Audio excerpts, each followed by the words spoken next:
Dr. Mohan K. Abraham is Professor and HOD at the Department of Pediatric Surgery and Pediatric Urology at Amrita Institute of Medical Sciences, Kochi. His areas of special interest include pediatric urology and fetal surgery. He is the author of Basic Trauma Life Support books and chapters in other various books. We welcome you, sir.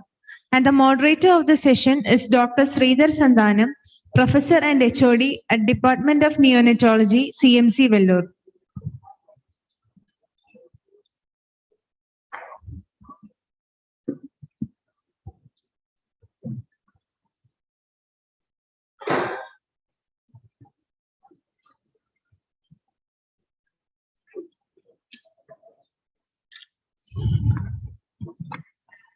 Good afternoon, Dr. Mohan.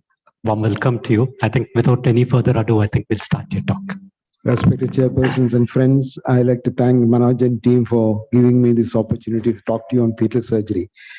Some of you may be thinking, why fetal surgery in a neonatology forum?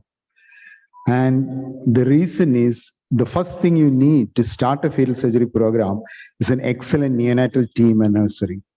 Because these babies are going to be born premature, and it is in the hands of the neonatologist to make them survive.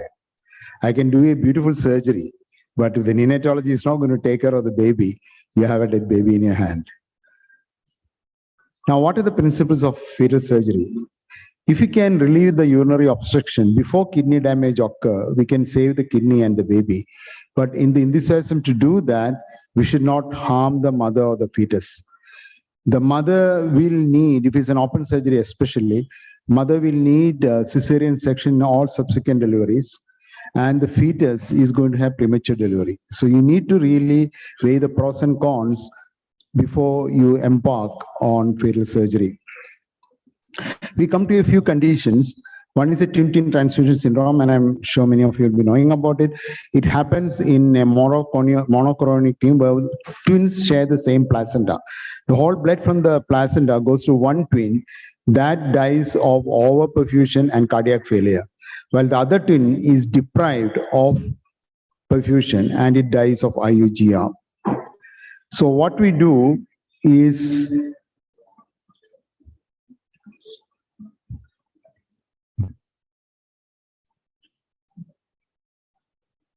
okay, so you can see it playing. I'm going into the amniotic cavity now. You can see the vessels that is crossing. What we do is all those vessels that is crossing between the two cords or anastomosing between the two cords, that is what we coagulate. So not all the vessels, because if you there are some vessels which is supplying the donor twin, and if you are going to coagulate that, whatever the little blood supply the donor twin is getting, that also will be interrupted. So any anastomosis between the two cords, that is what is being coagulated. This is a diode laser. It just coagulates and does not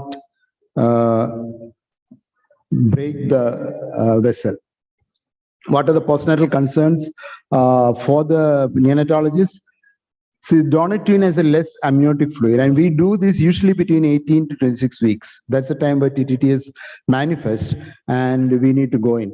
By then, some amount of pulmonary hyperplasia might have occurred to the donor twin, which has got severe oligohydramnios. So that's something which you need to remember. We come to fetal hydrothorax, and this is a shunt that we are using. That's a shunt we are using. It's called Harrison shunt. And these are the rest of the armamentarium. And sorry. Okay. I'm going into this is a mother's abdomen under local anesthesia. This is a Cook introducer that you are pushing it in, and it is monitored under ultrasound. And you can see it going into the fetal chest cavity. Then you push the stent in. Stent has been straightened by putting the guide wire through it. So you push it in till it enters the chest cavity. And once it enters the chest cavity, just remove the guide wire and push the stent in till you get the coil. You can see the coil there. And then you put so one coil comes inside the chest and the other coil remain inside the amniotic fluid. So thereby the chest is decompressed. And once it is done, you can just pull out the tube. Now, again, this child has something like a diaphragmatic hernia, as a space-occupying lesion, and prevents the pulmonary growth. So you have to worry about pulmonary hyperplasia. Now we come to posterior urethral valve. The antenatal management is vesicominotic shunting of fetal endoscopic valve ablation. Now, the indications, every baby with PUV of posterior urethral valve does not need intervention, because some of them can be born naturally and can be managed well postnatally. So the indication is a deterioration of the renal function as indicated by oligohydramnios. And you know that the urine of the baby is amniotic fluid. So if there is a reduction in the amniotic fluid, means the kidney has already started failing. So that's the time when you go in. And how do we know that kidneys are salvageable? Because they have got oligohydramnios, maybe the kidney has already conked off. How do we know? So we do 3 bladder taps. You just put a needle into the bladder of the baby, aspirate it dry, discard that urine. Then you repeat it 48 and 72 hours interval.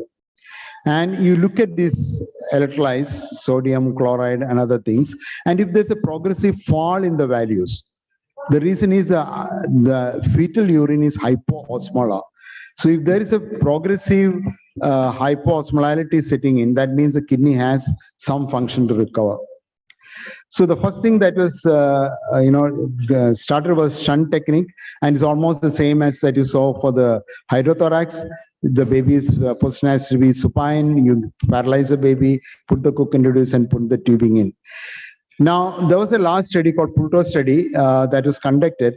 They found that the 28 days survival and 28 days and 1 year survival appears to be higher with VAS. So this is because of an improved pulmonary function, but the renal function could not be proved beyond doubt. So then people thought of endoscopic valve ablation. This is antegrade visualization of the valve with the fetoscope, fulguration of the valve with laser. But this is possible only before 24 weeks, because the bladder and the urethra, the angulation becomes so acute that you cannot get into the posterior urethra. So there was a comparative study comparing fetal cystoscopic valve ablation and vesicominotic shunting, and they found that fetal cystoscopic valve ablation improved both 6-month survival and renal function, whereas amniotic shunting improved only the pulmonary function and 6-month survival. So as of now, the gold standard is fetal cystoscopy and valve ablation. Now, again, this is done under local. There's a curved fetoscope that is going into the abdomen and then into the uterus and into the baby's bladder. You can see it on the ultrasound. It's jabbed in, and once it is in the ultrasound, once it's in the bladder, you put your fetoscope telescope in. And as I'm going in, there's an angulation I was talking about. You are going into the posterior urethra. It's really angulated there. You go in till you find the diaphragm that is obstructing the posterior urethra. And once you find that, you make sure it is a diaphragm and not the posterior urethral wall that you're mistaking. So you just push it with a laser fiber. It's a diaphragm. You can just push it down. So then you apply a laser energy and make multiple holes. And once multiple holes are made, you join them together. So once you get an adequate opening, remember this opening will be a little larger than what it appears to be, because there's a little bit of burning will be on the side also. So once you get that thing, then you can pull out the fetoscope. And the post-op, we give you nitroglycerin 5 milligram for 24 hours and nifedipine retard 3 days, which you may to continue if there is any instability of the uterus. Postnatal concern, again, pulmonary hyperplasia, because they had oligohydramnios before we took them in. Prematurity, because all of these patients go into premature labor from 10 to 14 weeks after the intervention. I do not know why. Diuresis. It's not only positive diuresis. These children have bad kidneys, because only with bad kidneys we are taking up for valve ablation. So they have a high output renal failure. So they'll be passing a lot of urine, which we really have to supplement. Otherwise, they will die of pre-renal failure rather than the disease with which they came. Now come to sacrococcygeal teratoma. The cystic tumors are less chance of hydro because they have less blood supply. and you prepare them with indomethacin and inhalation anesthesia. Then this is a open surgery where the uterus is already been exposed, and sorry, how do you play this? Okay, so the tumor is delivered out. The baby remains inside the uterus. Otherwise, the uterus will contract and we lose volume. And once the tumor is removed, the baby is pushed back in, and the uterus is closed in 2 layers. And then the post-op, we have to give really good maternal post-op care with epidural analgesia, indomethacin, magnesium sulfate, loading dose of 6 grams, and then tapered according to the status of the uterus. Then oral nifedipine is continued. Now, a single course of betamethasone is given in anticipation of preterm labor. Complete excision of the tumor is done postnatally, because normally we have to excise the coccyx also along with that, because that's the origin of the tumor, which is not done in the fetoscopic, in the antenatally, but it is done postnatally. Postnatal concern, again, prematurity, as I said, they all go into premature labor. They may have anemia because they would have lost some blood, and of course, another neonatal surgery after birth. We come to CPAM. And this again, the compression by the mass leads to hyperplasia of the normal lung tissue and cardiovascular compromise, leading to fetal hydrops and death.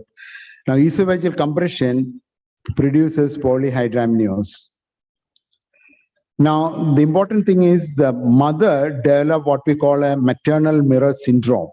The mother mimics the hydrops that the baby is developing.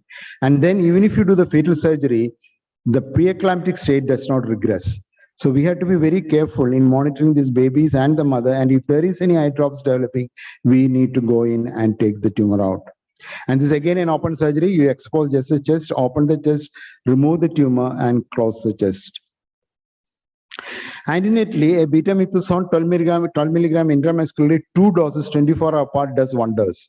We had many patients in which the tumor really regressed, which was not even visible in X-ray postnatally. But then we had to do a CT to confirm that it is there.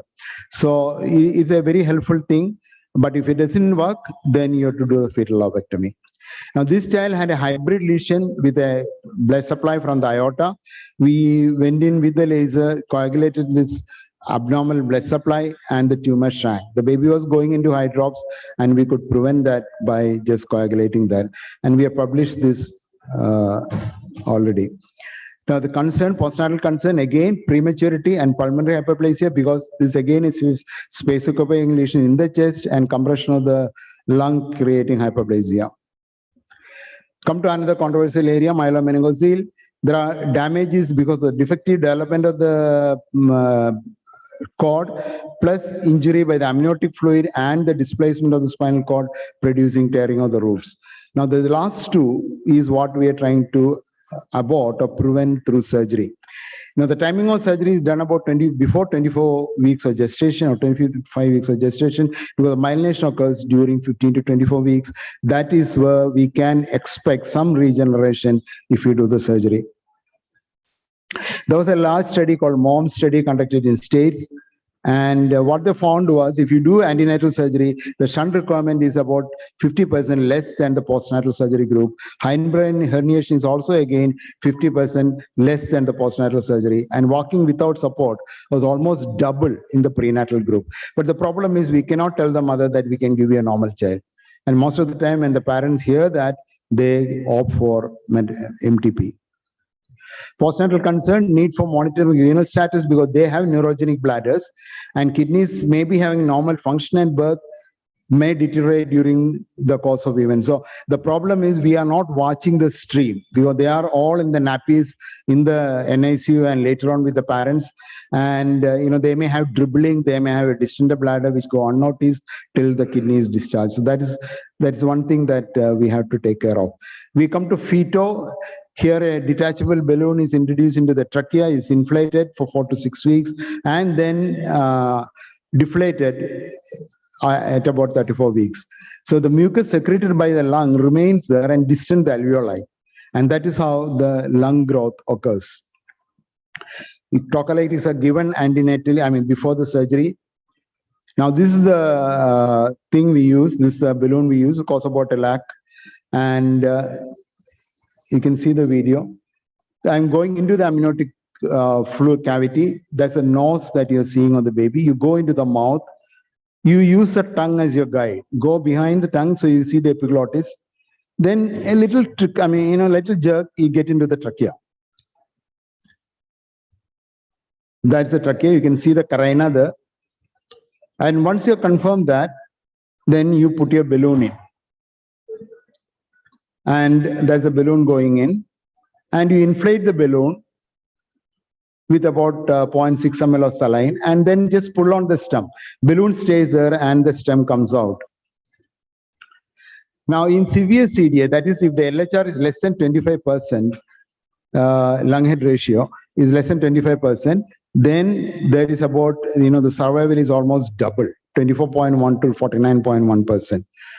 But there are complications like a tracheal occlusion reduces type 2 pneumocytes and surfactant expression. And there's some tracheomegaly, which is on a clinical impact. Premature rupture of membrane can occur up to 3 weeks and in 17% of cases. So that's a major morbidity. Now, there was a trial for moderate group where LHR is 25 to 34.9% without, irrespective of the position of the liver, or 35 to 44.9% with intrathoracic liver herniation. So Fetal was done at 34 weeks, 30 to 32 weeks, and removal of balloon at 34 to 35 weeks. And the conclusion was it did not show significant benefit of Fetal performed at 30 to 32 weeks. And also it increased the risk of preterm labor, pre-labor rupture of membrane, and preterm birth.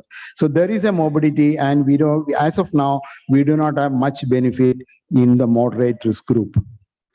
Now, postnatal concern, remember in the thing, the lobar structures and the bronchial airways, crude alveolar sac all occur by 24 weeks. And we are doing the Fetal at 27 weeks, even in the severe groups. So by then, these airways are not developed. So there is pulmonary hyperplasia, whatever you say, even if you do Fetal. So that is something which you have to think of when you're ventilating this baby. And they may also have a surfactant deficiency. Normally in CDH, we don't give surfactant. But in these cases with post-Fetal, you may have to use that. Come to exit procedures. Mainly for airway obstruction like tracheal atresia or mediastinal masses or CPAP. Rapid anesthesia is given. And stage 1, inhalation anesthesia, tocolytic supplemented, maintenance of uterine volume is maintained by not taking the baby out. Fetal anesthesia is given. Now, this baby had a tracheal septum, and we diagnosed it in ultrasound because there was tracheomegaly, distended trachea and oversized lung. So I'm going in, baby is just the head and neck is delivered, the rest of the baby is still in the uterus. So that won't allow the uterus to contract and the placenta to separate. I done the tracheostomy, I'm putting the tracheostomy tube in. Now the lung is filled with fluid, so that has to be sucked out.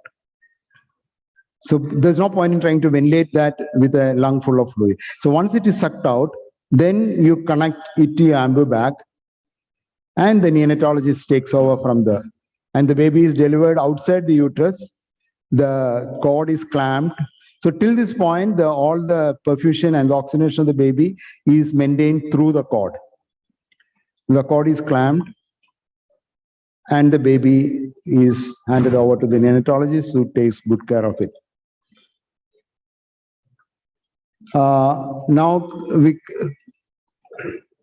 So just before clamping the cord, the volatile anesthetics are reduced, oxytocin is given, methogen is given if needed, and maternal paralysis is reversed. Postnatal concern, again, tracheostomy care and LRT. I mean, because of this distension of the trachea, is possible a lot of ciliary function is lost. So they may have, mucus redundant in the trachea and creating LRTA. Now, I like to conclude by saying the antenatal surgery is only the beginning of the treatment, because all of them will have sequel, and the neonatologists have to take care of that postnatally. And success of having a live baby depends on the neonatologists, and so they form a very important part of the team. It's a teamwork between the pediatric surgeon, because between the neonatologist, fetal medicine, and the gynecologist, the obstetrician. So it's a teamwork. If you don't have a team, don't try it. Thank you. Very excellent lecture, Dr. Mohan Abraham. You took a very fairly complicated topic. I think you made it sound so simple. I can understand how complex this whole thing is. And with the pictorials and the thing, I think you made it very, very, very easy to understand also. This is something fetal surgery, over the past 25 years, we have sort of seen the rise and fall of fetal surgery. Initially, a lot of excitement about tracheal occlusion, then it died down. Then again, after feto, it sort of came up and now other things are all starting. So it's really nice to see a lot of work being done in India also on this. I'll actually first start off by throwing the thing open to the audience. If anybody has any questions.